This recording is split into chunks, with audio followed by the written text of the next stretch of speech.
Welcome, you foolish mortals. It is I, Clotho. Do you think you're in control of your life? How innocent.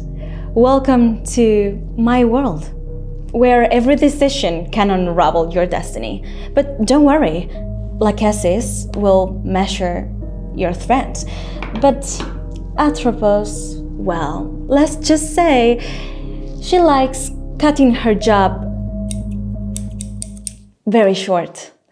Welcome to Moirai, a game created by Alberto Millán for 2 to 4 players, where a game will last approximately 20 minutes. So let's see how to play.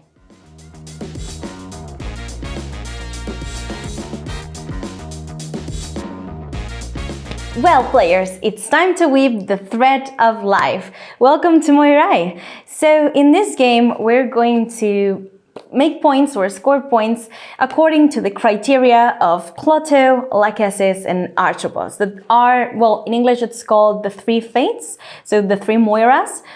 There are some goddesses in the Greek mythology. So Clotho will provide us points depending on how lives are starting in your loom. Lachesis, it depends on the structure on its lives, and finally, Atropos, it's going to give us points depending on how the lives are cut in this case. So to begin the setup for this game, it will be pretty easy. As you can see, this amazing illustration by Lolis Romero, it's the illustrator, it's beautiful. So we're going to take the pile of Clotho and we're going to choose one of the 4 different options of the criteria to the scoring. So let's take this one, for example, and the rest we can leave it aside. We can take Lachesis and take just one. So this would be the criteria of Lachesis. And finally, Atropos. So this would be the last criteria we're going to score in this game in particular. The best thing in this game is that every game can be different. There's a lot of options to choose from. So it would be pretty great to have different options in the moment of scoring, because every game will be different. So it gives this little twist to the game. And lastly, we have the pile of life that we have 80 cards in total. They're numbered cards. As you can see here, for example, we have 4 colors. In this case, it's pink, blue, red, and green.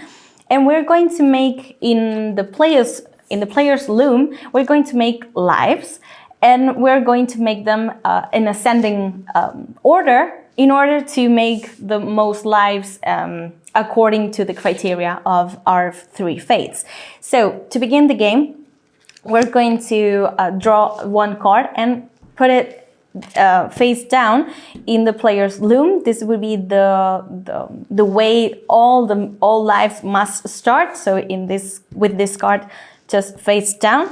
And in our turn, so in the player's turn, we're going to have 2 options in the moment. So the first option would be to draw 3 cards of the life of the pile of life. Just take one quick look at them. So we have 19, 31, and 78. And in this case, we want to make the most out of these lives. So my advice would be to have the fewer numbered cards beginning all the lives, but to play this game pretty fair, we need to take a look at the criteria to know what Clotho, Lachesis, and Atropos wants from us in the moment of the game. So in the rulebook, you have all these specifications on the scoring for the end of the game. And for example, this card right here, so Clotho, says you get 4 points for each life less you have created than the player who created the greatest number of lives. So it would be just it will just to rest all the cards. So 4 points for each life that you have less, comparing to the player that had created the greatest number of lives. And for example, we have Lachesis here that says, it will be right here, that says you get 3 points for each life that contains all 4 colors. So that would be easy way to score. It's right here, as you can see. So our objective in this game would be to create a lot of lives that had the 4 colors in total on each life, if possible. And lastly, we have Atropos that says, I think this one is this one. Yeah.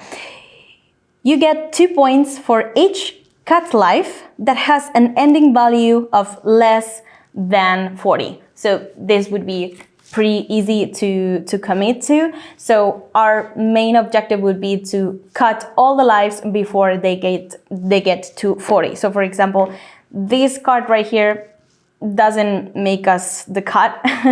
So it's better to take cards that begin with the fewer number, at least at the beginning. So from these 3 cards, I'll take just 1. And remember that from these 3 cards, you can put 1 card. So the one that you take, you can take it face up or face down, but just these 2 options. Between these 2 options, in this case, I'll take this one and I'll put it right here. And the second thing that you can do in your turn is to grab all the discard piles from just 1 color. So in order to do that, the game will take several turns between changing players from players.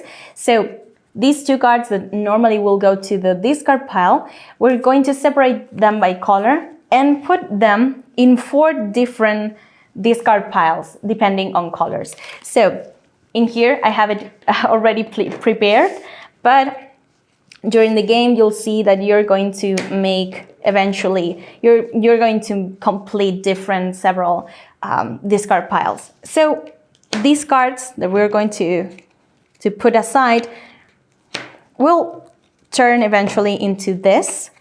So your game will look more than this, more like this, and we're going to put them like this, to the red pile, to the pink pile, the green pile, and the blue pile. So in the end, you're going to see more your game like this. So the second part that you can do on your turn will be to grab one of the piles.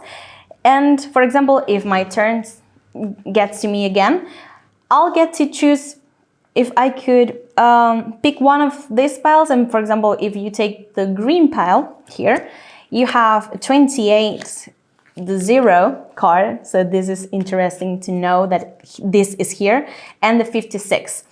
As we've mentioned, the criteria of Atropos says that I'm going to get points if my lives finish before or just about 40. So for example, these 56 doesn't interest me much. So in this case, as I can take, well, I must take all the cards from the discard pile. I cannot discard them again.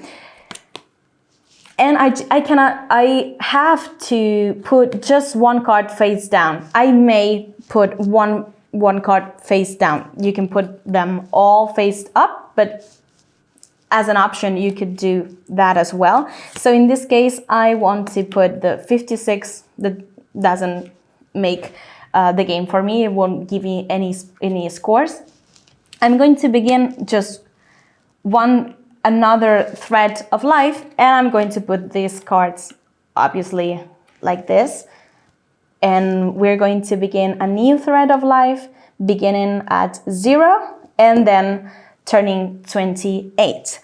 So that the game will go like that until the pile of life rounds out. So In the meantime, if there's cards right here, if there's cards in the discard piles, you could take those cards and play with them, but the game immediately stops at when the last person or the last player gets the last cards in the life card. So in that moment, it's time to make all the scoring according to the criteria of the 3 Moiras. So in the end, your player's loom, you'll take a look and see that there's going to be a lot of lives.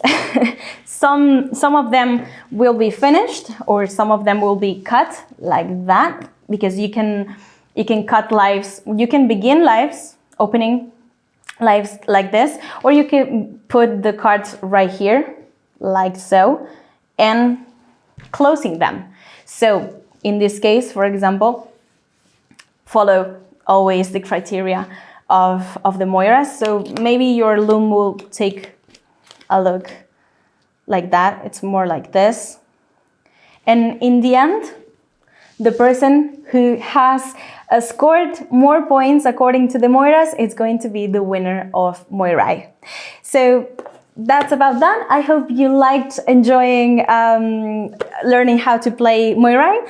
Thank you, and I'll see you in the next video. Bye-bye.